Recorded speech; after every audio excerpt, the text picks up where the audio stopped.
오늘 우리가 함께 나눌 말씀 마가복음 6장의 말씀입니다. 자, 마가복음 6장의 말씀 1절을 한번 보세요.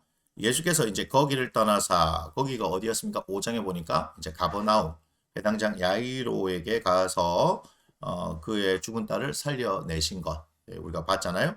거기서 떠나서 고향으로 가셨습니다. 근데 제자들도 따라갔다 하는 것을 여러분 잘 보세요. 근데 3절에 보니까 예수님을 배척했다라고 얘기합니다. 그러면서 4절에 선지자가 자기 고향과 자기 친척과 자기 집 위에선 존경받지 못함이 없느니라 하는데 이 말씀을 여러분 어떻게 이해하시냐면요. 엘리야를 이해하시면 됩니다. 엘리야 그리고 엘리사도 마찬가지죠. 그들이 활동했던 무대들이거든요. 그래 사마리아 지역에서 이렇게 보면 그 엘리야와 엘리사가 활동했던 그 지역들을 볼 수 있는데 그들이 그랬다 하는 것을 말씀을 하시는 거예요. 그래서 그 상황에서 6절 그들이 믿지 않으면 이상히 여겨셨더라 이렇게 말씀하시죠. 근데 여러분 결론적으로 말씀드리면 나중에는요 이 고향 나사렛이요 기독교의 중심 말이 됩니다. 여러분 그냥 단순히 이들에게 배척을 받았기 때문에 이들을 포기하셨을 거다 그게 아니라 끊임없이 특별히 우회적으로 복음을 계속해서 전하셔서 나중에는 이 나사렛이 지금 현재도 마찬가지죠. 기독교의 중심지가 됩니다. 이제 6절에 이에 모든 촌에 두루 다니시며 가르치시는 거죠. 여러분 잘 보셔야 돼요. 예수님께서는 끊임없이 복음을 자기 고향에서 배척을 받는다 할지라도 끊임없이 다니시면서 복음을 전하는데 당신으로 한계가 있기 때문에 7절에 12제자를 부르사 둘씩 보내시면서 더러운 귀신을 제하는 권능을 주시죠. 여러분 이게 중요해요. 귀신을 제하는 권능. 여러분 지금 귀신을 뭐 쫓아낸다 아니다 이런 측면에서 여러분 어떤 은사와 능력적인 부분에서 자꾸 보면은요 아주 이 복음이 저급해집니다. 예수 그때 복음을 통해서 귀신들을 제어할 수 있습니다. 십자가의 능력으로 제어할 수 있습니다. 결국은 그걸 통해서 뭘 해야 되냐면요. 그들에게 복음이 전해져야 하는 거예요. 복음이. 단순히 귀신을 쫓아내는 것, 그게 중요한 게 아닙니다. 귀신을 쫓아내는 것, 그것이 중요하지만 그것 가지고는 안 되더라 이 말이에요. 저의 사역 가운데서 분명히 제가 보고 있습니다. 그래서 요즘 뭐 많은 은사와 뭐 능력, 뭐 성령의 능력을 해간다면 뭐죠? 귀신을 쫓아내는 어떤 축사 사역, 심지어는 말도 안 되는 뭐 셀프 축사, 뭐 이런 이상한 말들을 만드는 뭐 자가 축사 그런 말이 어디 있어요? 내가 내 안에 귀신인데 내가 뭐 예수 이름으로 내 안에 있는 귀신을 쫓아낸다고 이게 비이성적이고 빈논리적인 사람이 참 많아요. 그리고 뭐 귀신 뭐 쫓아낸다고 하면 갑자기 뭐 가래를 뱉고 침을 뱉고 뭐 방구를 끼고 하품을 하면 귀신이 뭐 나가고 근데 중간급 이상의 귀신들은 속이 있기 때문에 못 나가기 때문에 뭐 능력 있는 사람 알아봐야 돼. 이상한 헛소리를 하는데 귀신 얘기만 하면 막 부들부들합니다. 그게 아니라 보세요. 성령이 임하시면요 그런 권능이 우리에게 있어요. 왜냐? 말씀이 그러니까 내가 하는 것이 아니라 성령께서 하시는 거예요. 중요한 건 뭐예요? 우리가 그걸 믿기만 하면 되는 거예요. 그런데 왜 이게 중요합니까? 귀신에 사로잡히면 사망 가운데 매여 있기 때문에 결국 그들이 영원한 죽음 가운데 간다 이 말이에요. 그러니까 빛이신 그분이 생명이신 그분이 오셔서 이 귀신의 사망과 죽음으로부터 또 그들 풀어내면서 생명 가운데 들어가게 하신다는 거예요. 여러분 그걸 보셔야 하는 거예요. 자 그렇게 하면서 보니까 12절 봐요. 제자에 나가서 회개하라 이거죠. 회개하라. 우리가 마가복음 4장 기억하십니까?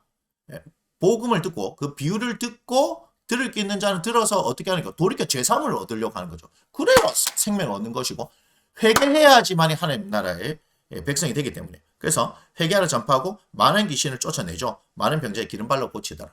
저는 지금 치유가 된다 안 된다 얘기하는 게 아닙니다. 저희 교회 가운데서도 그런 치유의 역사들이 많이 일어나고 하지만 그런 어떤 소위 말해 유튜브에서 보고 막 귀신 쫓아내서 침 뱉고 하는 거 그런 거 전혀 하지도 않을 뿐더러 나타나지도 않습니다. 그러나 실제로 귀신의 문제 있는 사람들 또 그런 문제들로 상담했던 사람들 가운데 저희들이 가서 사역하는데 실제로 많은 사람들이 귀신이 아닌가 생각하는데 그 귀신 문제가 아니고 생각에 사로잡혀 있는 어떤 그런 문제인데 여기서 지금 그 시간이 아니기 때문에 제가 자세히 말씀을 드리지 못하겠고요. 아무튼 그건 아니에요. 그리고 귀신이라 생각하는 90% 이상은 귀신은 아닙니다. 귀신이 없다는 게 아니고 그것은 귀신이 아니라는 말이에요.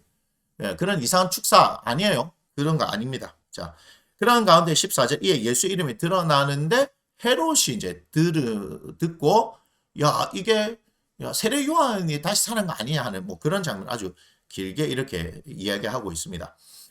그런데 결국 사람들의 수준에서는 예수님 누군지를 알지 못한다. 그 얘기를 하는 거예요. 지금 고향에서 배척받으신 것뿐만 아니고 이 이스라엘 전체에서도 예수님에 대해서 이해를 하지 못하는 거죠. 그러니까 무슨 일이 일어나는 거예요?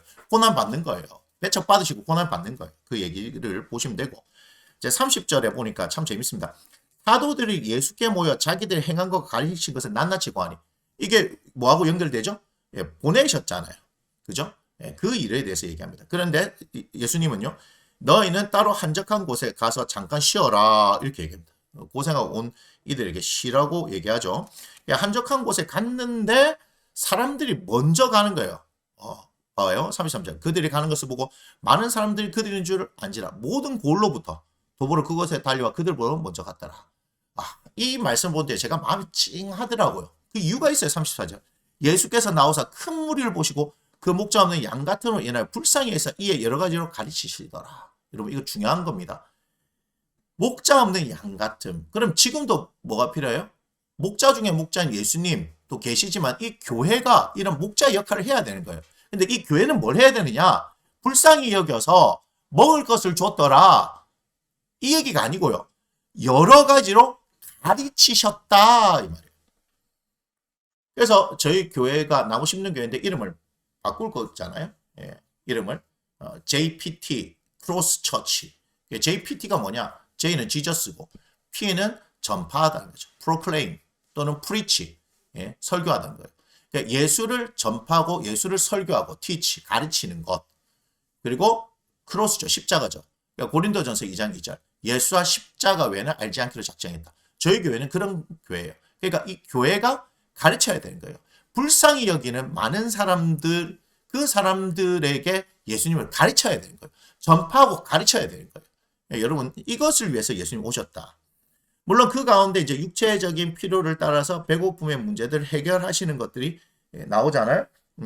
그런 부분도 있지만 여러분 중요한 건 뭐예요? 이 목자 없는 양 같은 이들을 불쌍히 여기셔서 가르치셨다는 것을 여러분 중요하게 생각하시면서 이제 45절에 이제 예수께서 즉시 제자를 재촉하시죠. 그래서 먼저 보내시고 혼자 남아서 기도하시는데 우리가 잘 아는 이제 풍랑이 일어난 거예요. 그런데 48절에 재밌는 표현이 있습니다. 바람이 거스름으로 제자들이 힘겹게 노젓는 것을 보시고 밤 사경중에 바다 위를 거서 그들에게 오사 그들을 구해주시고가 아니고요. 지나가려고 하심에 이 말씀이 조금 여러분 이상하지 않던가요? 근데 이게요. 제가 이제 원어를 통해서 봤는데 이걸 쉽게 말씀드릴게요. 여기서 지나가신다는 것은 출애굽기 33장과 34장 기억나시나요? 모세가 하나님 얼굴을 구할 때 하나님께서 그 앞으로 지나가신다라고 하는 표현 기억나시죠? 예, 그 표현이에요.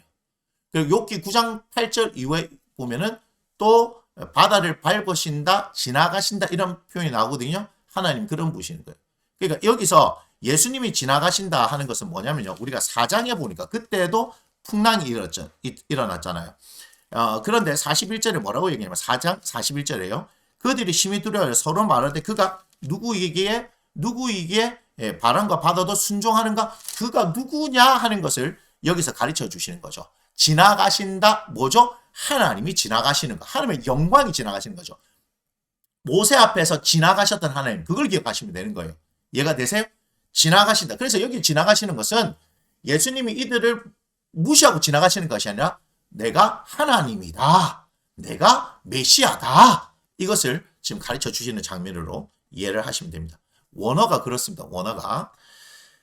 자, 그러면서 이런 역사를 경험했지만 52절에 여전히 이는 그들이 그 떡 되시던 일을 깨닫지 못하고 도리어 그 마음이 둔하여졌다. 예수님이 누군지를 드러내고 있음에도 불구하고 여전히 알지 못한다. 언제 알아요?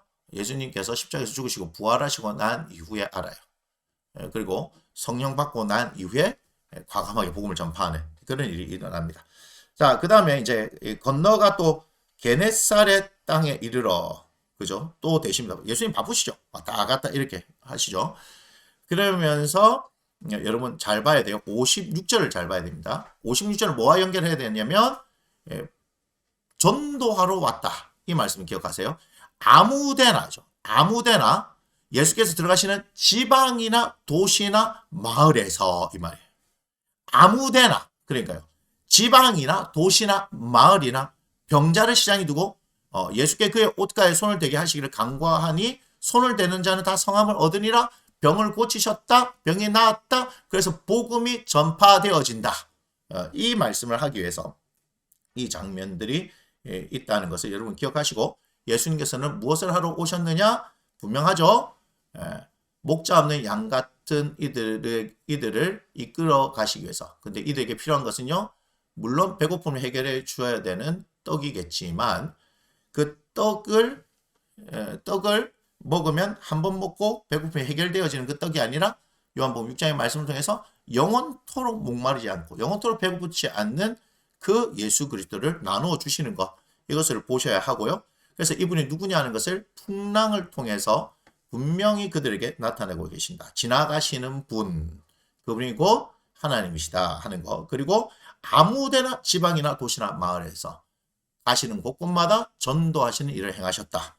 예수님은 그 사명을 감당하시는 분이라는 것을 여러분 보실 필요가 있습니다. 마가복음 6장의 말씀은 여기에서 마치도록 하겠습니다.